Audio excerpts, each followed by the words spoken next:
Hello, Morongo Basin, and listeners around the world online at Z107.7 FM.com. Here is the Z107.7 Local news for Wednesday, June 5th, 2024. After neighbors heard gunshots and a woman screaming, a Yucca Valley man was arrested for suspicion of being a felon in possession of weapons and discharging a firearm with negligence. At around 9:45 p.m. on Thursday, neighbors in the Yucca Mesa area called 911 regarding sounds of gunshots and people yelling. Witnesses said they heard a woman screaming. Deputies responded to a house in the 58,000 block of Buena Vista Drive in Yucca Valley. They announced their presence via PA, and they said that the people in the house were not cooperative. Deputies say that a firearm was thrown out of the house and into the desert, at which point they were able to move children and a victim out of the house. 2 people were detained in the incident, including Jeremy Montez Flowers, 35, who has been convicted of a violent felony. Inside the house, deputies report finding 9 .45 caliber rounds. Jeremy Montez Flowers was arrested on suspicion of making threats and discharging a firearm with negligence. He is facing additional felony charges of being a felon in possession of a firearm. He was booked into the West Valley Detention Center, where he is being held on $150,000 bail. A convicted felon used a stranger's house as his parole address and was arrested for investigation into burglarizing the house and storing a stolen vehicle in the yard. On Monday at 8:45 p.m., a neighbor saw a group of strangers on a property in the 51,000 block of Ocotillo Road in Johnson Valley. San Bernardino County Sheriff's deputies contacted the owner, who said that he had not been there in a year and that no one had permission to be on the property. Deputies responded and report speaking with Adam Webster, 35.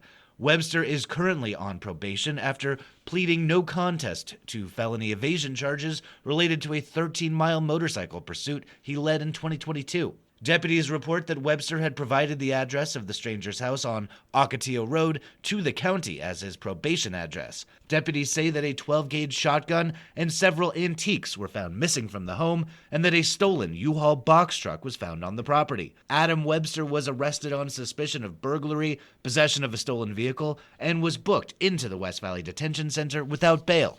Last night, the Yucca Valley Town Council received updates regarding the aquatics program, animal care, and the Youth Commission. Here is reporter Adeline J. Wells with more from the meeting.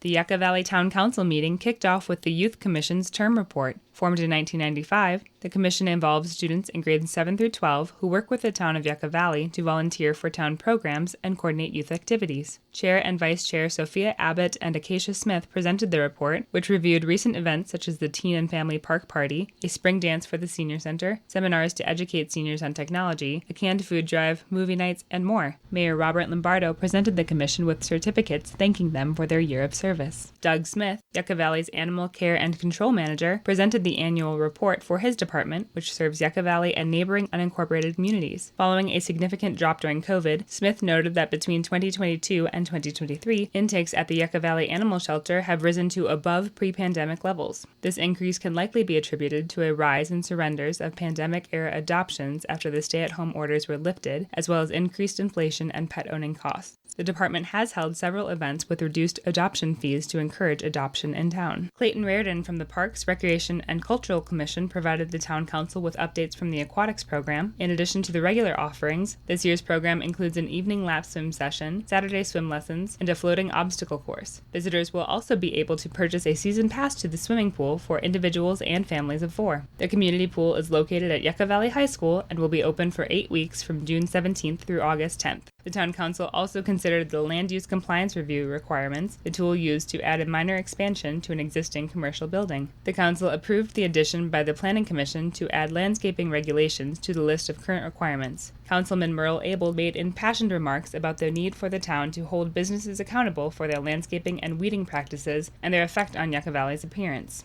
Inexcusable what our town looks like when these developers, these corporate or these franchisees don't take care of their product in our town. And it's not like it's hidden. Millions of people travel on Highway 62.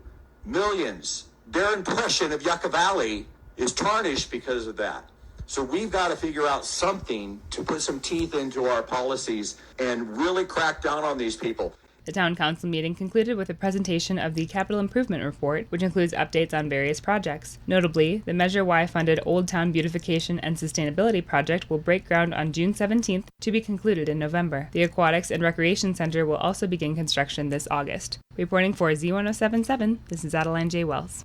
The Morongo Valley Community Services District Board of Directors will be holding a special meeting at 6 p.m. tonight in Covington Park's multipurpose room. Reporter Gabriel Hart has a look at the meeting's agenda. The sole item on the meeting's agenda is a request from a local road improvement community group seeking to waive fees for use of the multipurpose room for the road improvement group's next 10 meetings. In exchange, the Road Improvement Group is offering to paint the interior of the multipurpose room. It is recommended the board discuss, review, and approve this exchange of meeting space for labor. Following this open session, the board will adjourn to closed session for a general manager performance evaluation. Reporting for Z107.7, this is Gabriel Hart. Directors at Yucca Valley's High Desert Water District meet in regular session at 4 o'clock today, and down the road in Joshua Tree, the Joshua Basin Water District Board meets at 5:30 p.m. Here's reporter Mike Lipsitz with your Wednesday Water Roundup. At the High Desert Water District, directors will consider entering a mutual emergency aid agreement with Bighorn Desert View Water Agency, as well as consider approving a water and wastewater financial plan and rate study. Actions usually seen in advance of a rate hike. Today's meeting takes place at the district office on the highway at Inga Trail. At the Joshua Basin Water District, directors will consider a 23-24 revised capital budget and 24-25 proposed capital budget, and consider a new appointment to the Citizens Advisory Council. The meeting takes place at the district office on Choita Road in Joshua Tree. See this story at Z107.7fm.com for links to both agendas, which include instructions for remote attendance. Reporting for Z107.7 News, this is Mike Lipsitz. Free food will be distributed today by the San Bernardino County Community Action Partnership. Food will be available at Pacific Clinic, located at 56020 Santa Fe Trail, Suite M in Yucca Valley, today from 3 p.m. to 4 p.m. And finally, earlier this month, the High Desert Nature Museum hosted a lecture by Katie Shaw, conservation social scientist at the Living Desert Zoo and Gardens, titled Time to Talk Trash. The lecture shed light on the alarming decline in desert tortoises, a trend partly attributed to the burgeoning raven population. The Desert Tortoise Council is thrilled to announce that its program has secured funding.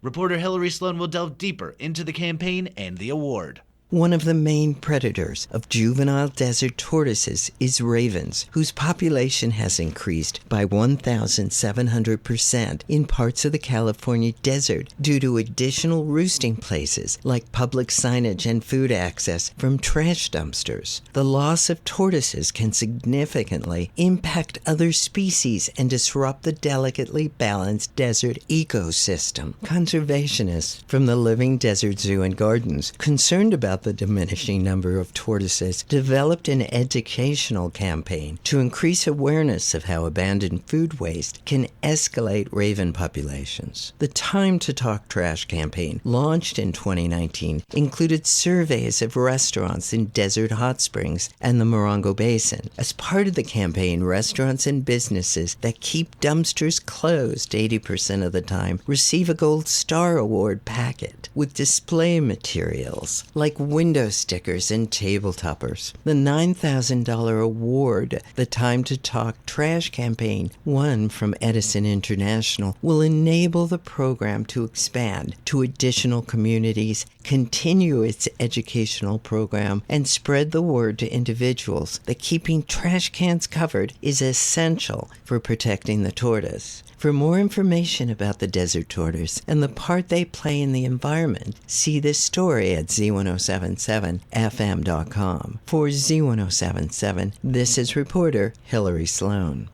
That's our local news. Hear local news 7 times a day, 7 days a week at 7, 8, 9, noon, 4, 5, and 6. If you hear news happening, let us know about it. Email us at tips@z1077fm.com. Reporting for the Morongo Basin News Leader, the award-winning Z107.7 Local News, I'm Jeff Harmatz.